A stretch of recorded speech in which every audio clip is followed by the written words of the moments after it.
January 17th, 1940.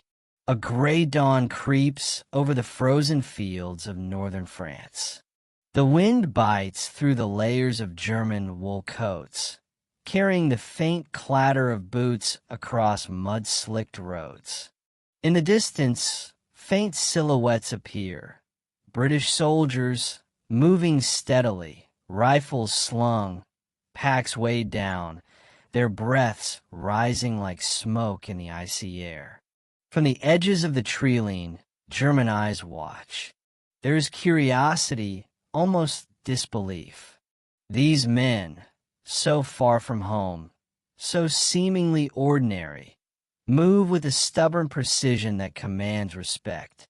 In the officer's diary, one line scrawled hastily reads, "They do not flinch. Even under fire, they push forward." The fog thickens, muffling the sounds of distant artillery. A column of tanks rumbles along the horizon, their engines low and steady. And yet, it is the infantry, the British infantry, that draws the keenest scrutiny.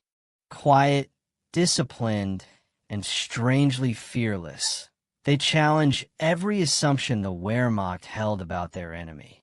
In these frozen hours, perceptions are formed, opinions that would shape strategy, judgment, and memory for the battles to come. The stage is set. The story of how German soldiers truly saw the British begins here. By the winter of 1939, Europe was already a continent at war. Germany had struck first, invading Poland in September, and the Wehrmacht's blitzkrieg tactics had shocked the world.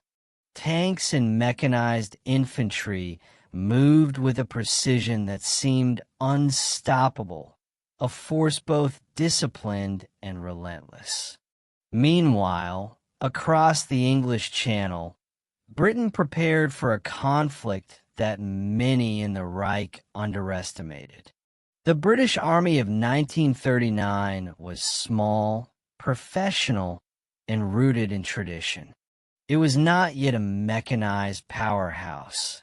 Its divisions relied heavily on infantry, artillery, and a limited number of armored units.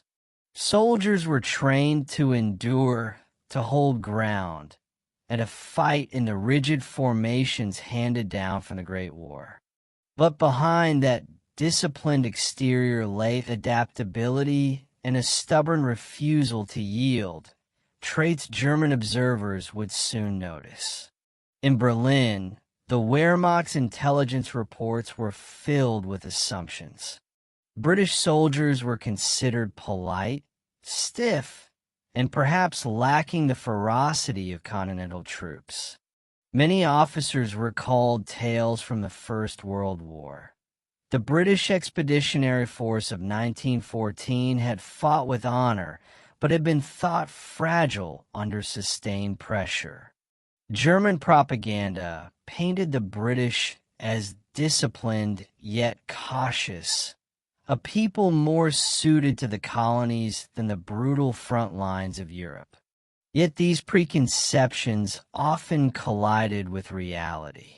Early reconnaissance from the Luftwaffe and German forward units revealed something unexpected. British troops, though outnumbered and sometimes poorly equipped, displayed determination that confounded the most experienced German observers. Diaries from Wehrmacht officers during the winter months speak of shock at the calm, steady movements of British formations, their ability to maintain cohesion under artillery bombardment, and their readiness to counterattack when opportunity arose. The first clashes in France would make these impressions sharper. On the flat, open plains of northern France, small engagements revealed that British units were capable of both defensive endurance and tactical flexibility. Where German doctrine emphasized rapid penetration and encirclement, British soldiers relied on coordinated retreats, delaying actions, and the effective use of terrain. These tactics were not flashy. They did not promise immediate glory. But to the Germans watching from hilltops and observation posts, they were unnerving. It was not just the infantry that shaped German perceptions. British artillery, though often outnumbered, was accurate and relentless. Machine gun teams held positions that seemed indefensible, and engineers constructed field fortifications with precision. German intelligence noted repeatedly that British soldiers were meticulous, methodical, and seemingly unflappable. Even in the bitter cold of January and February 1940, these traits stood out starkly against the disciplined, yet increasingly weary, Wehrmacht units. Officers' diaries also reveal the human dimension of these encounters. In one account, a German platoon commander observed British troops enduring shellfire without retreat, commenting, "Their faces betray no fear. Their eyes are steady. One does not see this in French soldiers, not like this." Another report, sent to divisional headquarters, noted admiration tinged with frustration. The British were not merely surviving. They were forcing German planners to reconsider assumptions about enemy morale. By the early months of 1940, it became clear that the Wehrmacht's understanding of the British soldier was evolving. They were no longer the polite, stiff men of propaganda. They were formidable opponents, capable of resilience and tactical ingenuity. Yet German officers also recorded a certain incomprehension. How could such a small army, often outnumbered and far from home, maintain such discipline? How could they continue to fight when supply lines were stretched and the threat of encirclement was constant? This early period, reconnaissance, skirmishes, and small-scale engagements, laid the foundation for a perception that would persist throughout the war. British courage, efficiency, and the quiet stubbornness of their infantry left an indelible mark on the German mind. For many soldiers, these encounters planted seeds of both respect and anxiety, shaping operational decisions and influencing the way the Wehrmacht would approach larger battles later in France, North Africa, and beyond. As winter deepened, and as the Reich prepared for the campaign that would sweep across France in May 1940, these impressions crystallized. German officers would carry them into strategy sessions, into written reports, and into diaries that reveal the humanity behind the military calculations. The story of the British soldier, as seen through German eyes, was no longer a simple stereotype. It was a complex portrait of courage, adaptability, and unyielding will. These observations set the stage for the confrontations that would test both armies and redefine what it meant to fight the British soldier. Spring 1940 brought a new clarity to German eyes. On May 10th, the Wehrmacht launched its long-anticipated offensive in the West. France, Belgium, and the Low Countries would soon become the proving ground for both armies.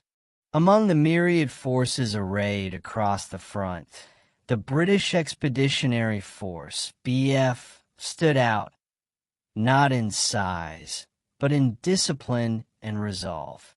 To the German observer, these soldiers were enigmatic, professional, methodical, yet infused with a stubborn resilience that resisted every attempt at encirclement.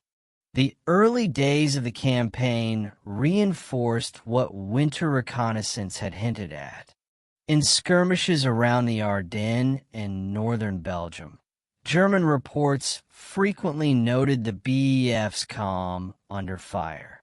Infantry units maintained formation even under strafing runs from Luftwaffe fighters. Artillerymen continued to operate their guns despite nearby explosions. Engineers cleared obstacles and set demolitions with a quiet efficiency that impressed and frustrated German officers in equal measure. For many Wehrmacht soldiers, it was the human presence, the unwavering focus, the refusal to yield, that left the deepest mark. One notable encounter occurred near the town of Arras. German armored units had expected a straightforward advance, yet British infantry and tank units launched a counterattack with precision timing. From the perspective of a Panzer division commander, the BEF's assault was unexpected, disciplined, and, above all, unnervingly effective. Diaries from that day describe the shock. They hit with intent. Their coordination is remarkable. We were not ready for this. The engagement forced the Germans to reconsider the operational assumptions that had guided the invasion plan. North Africa, meanwhile, offered another lens through which German soldiers viewed British forces. The desert campaigns of 1940 to 1941 revealed a very different battlefield, but the same qualities drew notice. British Commonwealth troops, often operating under harsh conditions of heat, sand, and extended supply lines, exhibited adaptability that Germans respected. In the diaries of officers serving under General Erwin Rommel, references to British resourcefulness appear repeatedly. Their ability to conduct organized retreats, set ambushes, and utilize armor effectively in open terrain challenged the Wehrmacht's assumptions of mechanized superiority. Air power also played a role in shaping German perceptions. During the Battle of France, the Luftwaffe observed the RAF's fighter squadrons providing organized cover for retreating infantry and engaging German aircraft with determined skill. These encounters, though limited in scale, contributed to a growing acknowledgement among German officers that the British soldier, whether on the ground or in the air, was capable of ingenuity and resilience. Reports from the front line noted, time and again, that British troops were calm under pressure, unyielding, and methodical, phrases that echoed throughout diaries and intelligence summaries. Even in moments of defeat, the British left an impression. The evacuation at Dunkirk in late May and early June 1940 was a spectacle that the Wehrmacht witnessed with a mix of disbelief and grudging respect. German soldiers watched thousands of British troops retreating in an organized fashion, maintaining order under bombardment, and saving artillery and equipment that many had assumed would be lost. To the German eye, this was not a rout. It was a demonstration of discipline and endurance that challenged every stereotype held about the British soldier. By the time the Wehrmacht consolidated positions after the fall of France, perceptions were firmly established. German soldiers had come to recognize that the British were not merely polite, stiff, or cautious. They were capable of tactical ingenuity, steadfast courage, and adaptability under extreme conditions. Intelligence officers updated their manuals, commanders adjusted tactics, and soldiers carried these impressions into every subsequent encounter. These early campaigns, across frozen fields of France, the hedgerows of Belgium, and the deserts of North Africa, formed the lens through which the German army would continue to view British soldiers. They shaped reports, diaries, and even operational planning. And they set the stage for a deeper exploration of what it meant to see the enemy not just as an obstacle, but as a force defined by human courage, ingenuity, and resilience. The first lens through which German soldiers assessed the British was human. Diaries and letters from Wehrmacht infantry reveal a repeated theme. The British soldier seemed impervious to fear, even in dire circumstances. In the forests and fields of northern France, German infantry watched as British units maintained calm under artillery bombardment, often holding positions that seemed indefensible. One German lieutenant wrote of a British battalion, "They do not flinch. Even under heavy shell fire, they organize, move, and respond with a precision we rarely see in our own ranks." This was not mere admiration. It was an acknowledgement of a quality that would affect every calculation on the battlefield. Courage, discipline, and endurance were human traits the Germans could not ignore, shaping both operational decisions and morale. Tactical assessment followed closely behind. German officers, schooled in blitzkrieg doctrine, expected rapid breakthroughs, disorganized enemy retreats, and decisive engagements. The British defied these expectations. Infantry units employed delaying tactics, executed orderly withdrawals, and maintained cohesion under pressure. In the North African deserts, the Wehrmacht encountered British formations using terrain, supply lines, and combined arms in ways that demanded constant adaptation. German Panzer commanders repeatedly noted the British ability to anticipate movements and counterattack effectively. The tactical angle revealed a disciplined army that could frustrate even experienced commanders, forcing them to rethink strategies in real time. Technology was another defining perspective. While German units prided themselves on advanced armor, mechanized infantry, and heavy artillery, the British displayed a quiet proficiency with their own equipment. Artillery teams fired accurately under fire. Tanks maneuvered in coordinated attacks. Communication networks functioned under adverse conditions. German reports mention the efficacy of British anti-tank guns and machine gun placements, often in positions that seemed unlikely to hold. Even when outnumbered or outgunned, British units exploited terrain and equipment to maximum effect. The Wehrmacht quickly learned that technology alone did not guarantee superiority. Human skill in employing it mattered just as much, and the British demonstrated mastery that left German observers both cautious and impressed. Across these three angles, human, tactical, and technological, a consistent theme emerges. The German army began to see the British soldier not as a static stereotype, but as a dynamic force defined by courage, adaptability, and discipline. Each skirmish, each observation, each diary entry reinforced this understanding, creating a nuanced perception that would persist for the remainder of the war.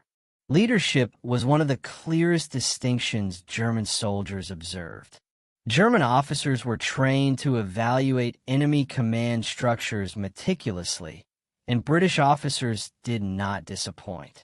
Reports and diaries describe them as calm under pressure, methodical, and yet flexible, qualities that often confounded Wehrmacht expectations.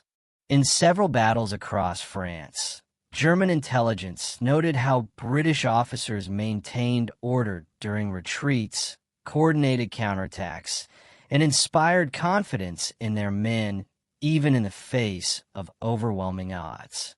One field report from May 1940 stated, "Their officers move among the men, giving commands with certainty. There is no panic.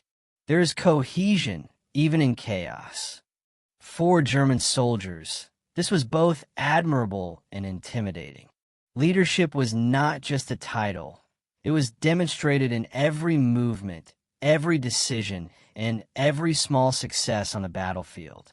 From the enemy angle, German soldiers were forced to reconcile preconceptions with reality. The British had long been stereotyped in German minds as polite, rigid, and cautious, a relic of World War I images. Yet frontline encounters told a different story. British troops exhibited initiative, resourcefulness, and stubbornness. They adapted to unexpected conditions, improvised when supplies failed, and resisted encirclement attempts with strategic ingenuity.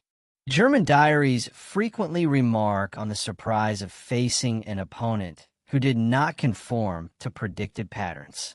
One officer wrote after Dunkirk, "They act with a logic we did not anticipate. They do not falter when pressed. They adapt where we expected collapse." This perspective reshaped German tactical assessments, instilling a respect that tempered arrogance. The moral angle reveals the most human aspect of these perceptions. For German soldiers, admiration often mingled with frustration, resentment, or even envy. Diaries contain reflections not just on the enemy's skill, but on their courage, endurance, and stoicism in the face of death. There's a recurring acknowledgement that the British soldier, in many ways, embodied qualities that German soldiers themselves aspired to. Yet this respect was complicated by the harsh realities of war. The British were also an adversary, a threat that inflicted casualties and disrupted plans. The moral tension, admiration tempered by necessity, added depth to German perceptions. Soldiers did not merely calculate enemy strength. They understood human resolve, and they measured it against their own. Taken together, these angles, leadership, enemy, and moral, round out the Wehrmacht's understanding of the British soldier. Human courage, tactical ingenuity, technological competence, strong leadership, and a moral presence under fire combined to create an image that was complex and enduring. It was an image that shaped planning, influenced strategy, and lingered in diaries, letters, and after-action reports long after battles ended. By the time German units faced the British in larger confrontations, these multifaceted perceptions were firmly established. Every engagement, from small skirmishes to full-scale battles, became a test of the qualities the Germans had come to recognize and respect. And in these encounters, the stage was set for decisive moments, turning points where theory met reality, and the true measure of the British soldier revealed itself under fire. May 26, 1940. The beaches of Dunkirk were a blur of sand, smoke, and desperation. German reconnaissance units had expected the British Expeditionary Force to crumble under pressure. What they encountered instead was organized resistance and a disciplined withdrawal. From the German perspective, the sight was both frustrating and remarkable. Infantry units held lines that seemed indefensible, covering the retreat of thousands of soldiers with calm efficiency. Panzer units stalled repeatedly, frustrated by well-placed British machine gun nests and artillery that disrupted the advance without abandoning order. Reports from the front reveal the tension that gripped German officers. A lieutenant commanding a reconnaissance platoon noted, "Every step forward is met with fire. They retreat, yes, but with precision. Their discipline is beyond what we expected. Their resolve shakes even the confident." Elsewhere, Panzer divisions struggled to penetrate defensive positions around La Panne and Bray Dunes. Each encounter forced German officers to adapt on the fly, a departure from the blitzkrieg tactics that had carried them through Poland. North Africa offered a different theater, but reinforced the same lessons. In the deserts of Libya, early 1941, German Afrika Korps units under General Erwin Rommel faced British Commonwealth forces at Tobruk and later at Bardia. The open terrain of the desert magnified every tactical movement. German units expected rapid maneuvers to overwhelm the enemy, yet British artillery and infantry coordination repeatedly slowed the advance. Diaries from Wehrmacht tank commanders describe bewilderment at the British ability to reorganize after bombardments, launch counterattacks, and maintain supply lines under harsh conditions. One officer remarked, "They strike when we least expect it, then vanish like shadows, leaving us questioning our own assumptions." These moments, Dunkirk in Europe, early desert engagements in North Africa, highlighted a critical turning point in perception. The Wehrmacht, long confident in its mechanized superiority and disciplined infantry, began to recalibrate its expectations. The British soldier was not simply another opponent. He was a measured, resilient force capable of exploiting German overconfidence. Commanders began to respect their adaptability, while ordinary soldiers acknowledged the human courage displayed under fire. Air battles further intensified this turning point. During the Battle of France, Luftwaffe pilots observed the RAF maintaining formations and providing cover for retreating ground forces. German fighter pilots, accustomed to targeting disorganized opponents, were surprised by the level of coordination. Diaries from Jageschwader units note repeated frustration. The British defended with tenacity, withdrew strategically, and returned to the fight with minimal chaos. Observing these patterns reinforced a growing consensus. The British soldier, in every theater, demonstrated resilience that demanded both respect and caution. This convergence of engagements crystallized the Wehrmacht's understanding of the British. By mid-1940, German officers across Europe were consistently noting three truths. British troops were disciplined under fire, tactically adaptable, and led by competent officers who maintained morale. Each battle, each skirmish, reinforced the idea that the British soldier was not an easy target, nor an enemy to underestimate. The turning point was not a single moment, but a series of encounters, each testing assumptions and forcing the Germans to adjust strategy, tactics, and expectations. The tension of these early confrontations set the stage for larger, more decisive battles.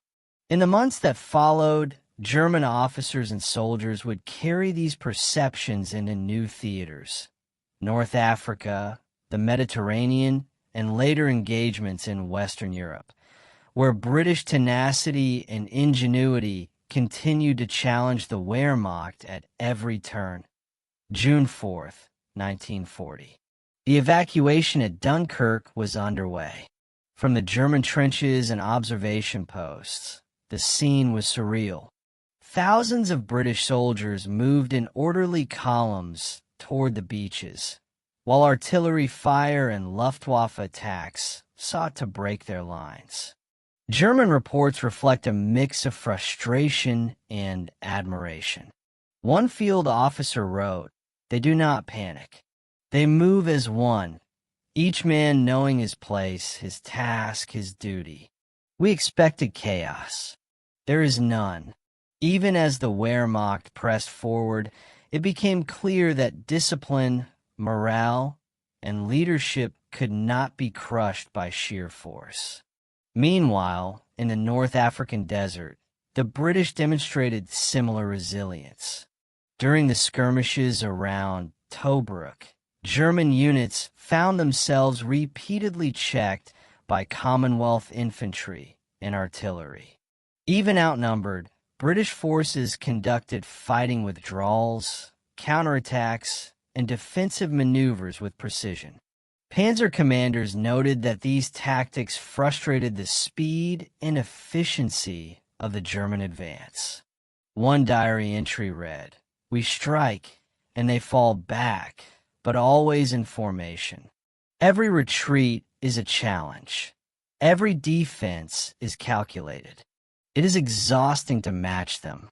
The Battle of Arras, late May 1940, further exemplified this turning point. German armored columns, anticipating easy breakthroughs, were met with a coordinated British counterattack. Infantry and tanks struck with precision, supported by artillery that had been repositioned overnight. German officers described the encounter as a shock. Small British units had the audacity and skill to disrupt entire divisions, forcing a pause in operations and a reassessment of tactics. In many ways, this was the moment the Wehrmacht understood that the British were not merely defending. They were actively shaping the battlefield. Air engagements reinforced the lesson. The Luftwaffe, dominant over France in theory, discovered that RAF squadrons could retreat, regroup, and re-engage with surprising efficiency. Ground attacks against German units were sometimes supported by well-timed fighter cover, while reconnaissance missions revealed British troops reorganizing and redeploying with remarkable speed. German pilots' diaries note repeated surprise at the coordination and resilience displayed by British forces. Observing enemy discipline from above, they began to recognize a recurring pattern. The British soldier was adaptive, reliable, and capable of enduring pressure that would destabilize other armies. By late June 1940, after France had fallen, German perceptions had shifted decisively. The initial assumptions of stiffness, caution, and inferiority had been replaced by respect and cautious appraisal. British troops were recognized as resilient under fire, tactically competent, and led by officers capable of maintaining cohesion under extraordinary stress.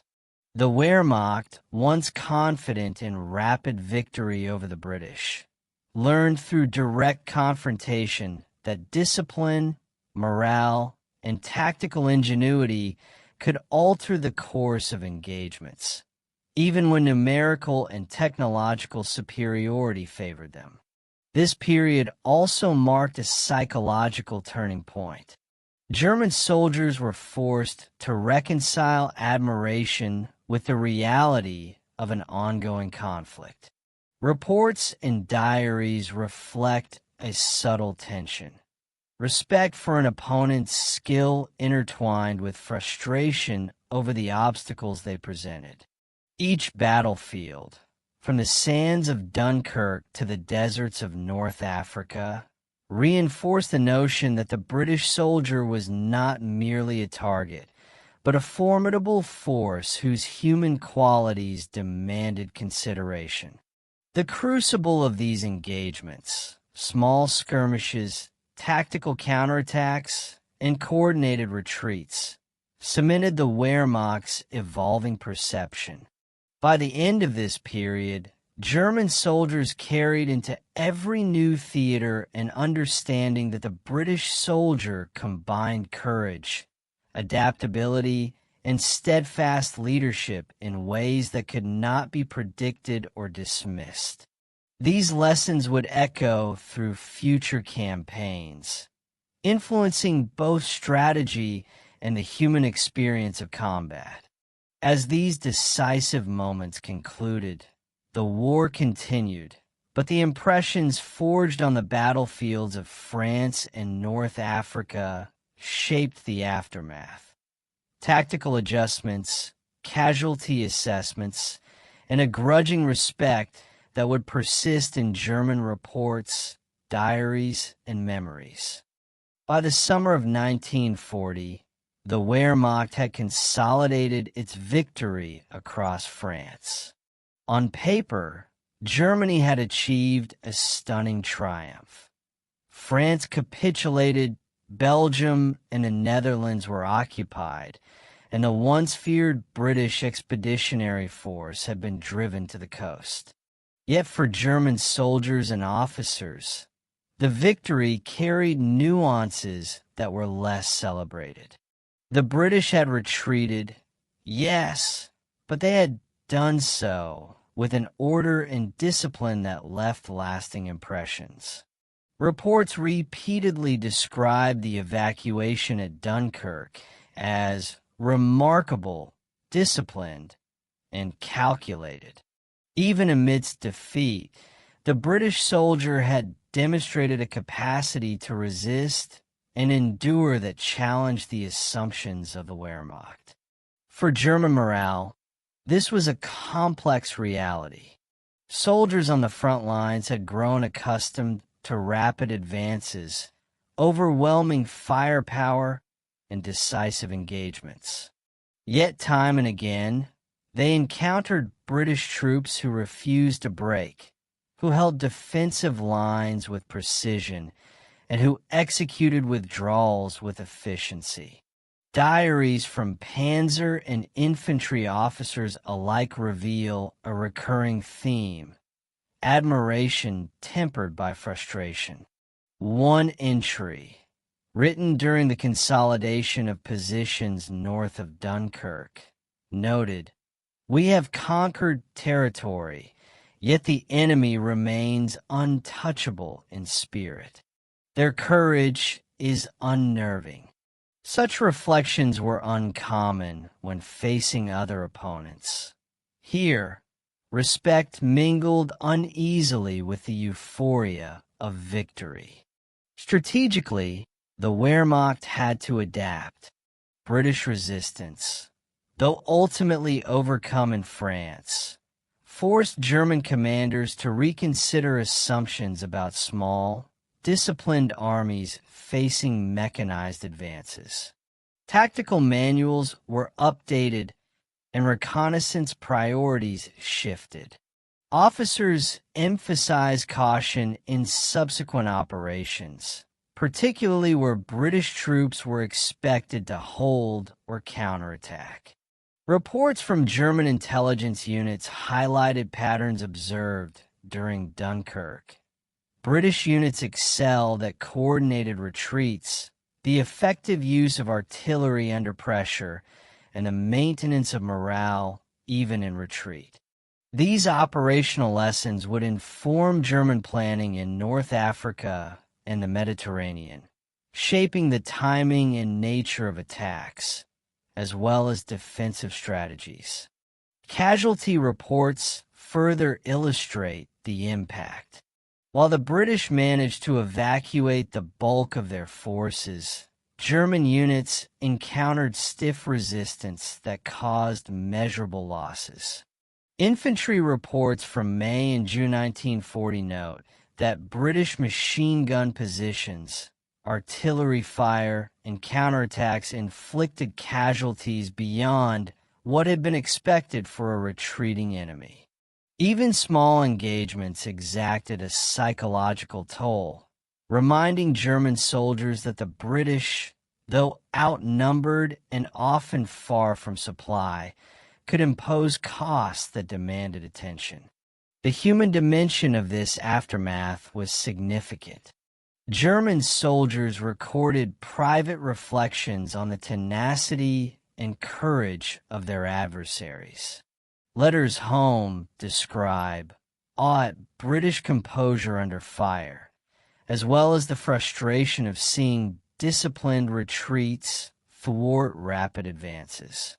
Officers' reports combined admiration with tactical critique, noting how the enemy's human qualities directly influenced the battlefield. It was clear that the British soldier could not be dismissed as a rigid, predictable force. Their resilience had become a defining factor in German calculations. By the end of these campaigns, the Wehrmacht's view of the British had shifted from one of distant assumption to one of immediate, lived experience. Soldiers carried memories of confrontations that tested their confidence, challenged preconceptions, and reshaped tactical thinking. The evacuation at Dunkirk, the counterattacks at Arras, and early desert skirmishes were no longer isolated incidents. They become benchmarks for understanding British resolve. This understanding, forged in the heat of battle, prepared German units for the next stage of the war, where encounters with British forces would continue to test strategy, leadership, and endurance. It also set the stage for broader reflections on the psychological and operational consequences of facing an enemy who combined courage, skill, and discipline in a way few German soldiers had previously encountered. As the Wehrmacht settled into the territories of occupied France, the implications of their encounters with British forces became increasingly evident. The immediate military victory masked a deeper truth. The British soldier had left a lasting imprint on German thinking. Officers' reports from the summer of 1940 repeatedly emphasized the unexpected qualities of the enemy: discipline, adaptability, and courage. These attributes were no longer abstract notions. They were verified by experience, and they demanded acknowledgement in planning, training, and command decisions. Morale within German units was affected in subtle ways. While soldiers celebrated the conquest of France, many carried with them a grudging respect for the British.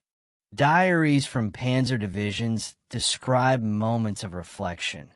The precise execution of retreats at Dunkirk, the effective use of artillery, and the resilience of infantry under pressure challenged long-held assumptions about enemy behavior.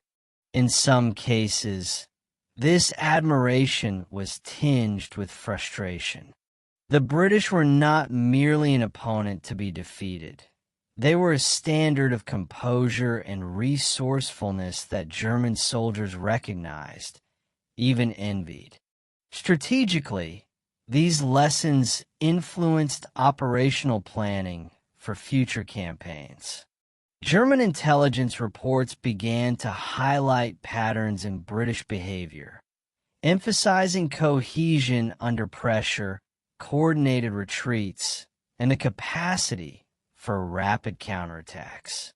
In North Africa, for example, the Afrika Korps adapted its maneuvers to account for British flexibility in desert warfare. Field manuals were updated to incorporate these observations, ensuring that German units approached British positions with a combination of caution and aggression. Commanders recognized that underestimating these qualities could result in unnecessary losses, even in seemingly advantageous conditions. The psychological impact extended beyond immediate tactics. Officers and soldiers alike noted that British steadfastness could undermine German confidence in the field. Encounters with disciplined enemy formations forced commanders to reconsider assumptions about speed, mobility, and the fragility of opposing forces. In letters sent to families and friends, German soldiers described the British soldiers' calm under fire, their unwavering composure, and their ability to continue operating effectively even when surrounded or outnumbered. Such impressions were reinforced time and again in the campaigns that followed, creating a pervasive awareness that British resolve could not be ignored. Casualty assessments and after-action reports further reinforced this respect. Even when victorious, German forces had paid a price for encountering British resistance. Machine gun nests, coordinated artillery barges, and tenacious infantry positions exacted a toll that was felt on both the physical and psychological levels. In North Africa, German tank units learned that frontal assaults against prepared British positions were costly, often requiring recalibration of tactics. In Europe, the evacuation at Dunkirk demonstrated that the British could retreat effectively without surrendering morale, leaving German forces to confront both the limits of their operational reach and the resilience of their enemy. Ultimately, the aftermath of these early battles left a dual legacy. On one hand, the Wehrmacht had achieved decisive victories, expanded territory, and eliminated immediate threats. On the other, German soldiers and officers had acquired a nuanced understanding of the British soldier as a human and tactical force.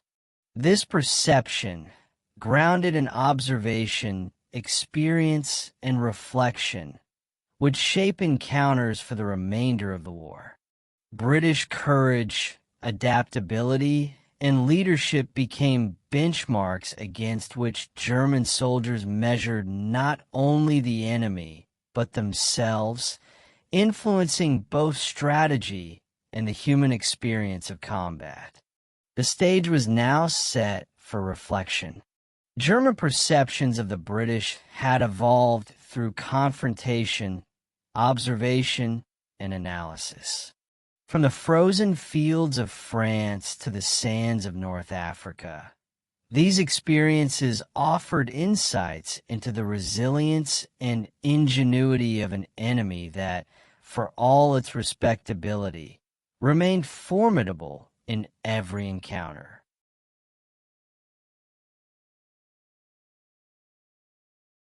War is measured in territory gained, in casualties counted, in the movements of divisions across maps. But it is also measured in perception, in the quiet moments when one army observes another and recognizes something enduring, something human. For the Wehrmacht, the British soldier was not simply an opponent to be defeated. He became a mirror reflecting qualities that were admirable, confounding, and at times unsettling.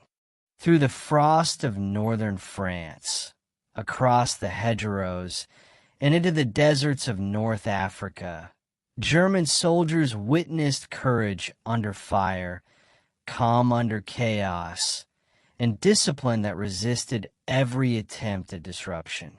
British units adapted when cornered, maintained cohesion under bombardment, and retreated with purpose rather than panic.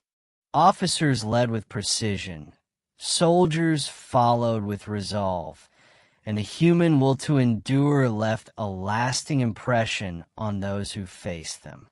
These experiences revealed the subtle power of character in warfare. Technology, strategy, and numbers are decisive, but human qualities, steadfastness, ingenuity, morale, can shape outcomes in ways maps and reports cannot fully capture. For the Germans, the British soldier became both a tactical consideration and a symbol, proof that courage and adaptability are as vital as any weapon, and that respect for an opponent often emerges from direct, lived experience on the battlefield. The legacy of these observations extended far beyond any single engagement. In diaries, letters, and after-action reports, the Wehrmacht documented not only the skill of the British soldier, but the broader truths of combat. That resilience can defy expectation, that leadership can inspire under impossible conditions, and that humanity persists even amid destruction. In the end, understanding the British through German eyes is more than history. It is a study of shared human qualities in extremis. It reminds us that soldiers on both sides faced fear, exhaustion, and the unknown, and that courage, calm, deliberate, and unwavering, shapes the memory of war as much as victory or defeat. The story of the British soldier, seen through the eyes of those who opposed him, endures as a testament to human resilience and the profound respect forged in the crucible of battle.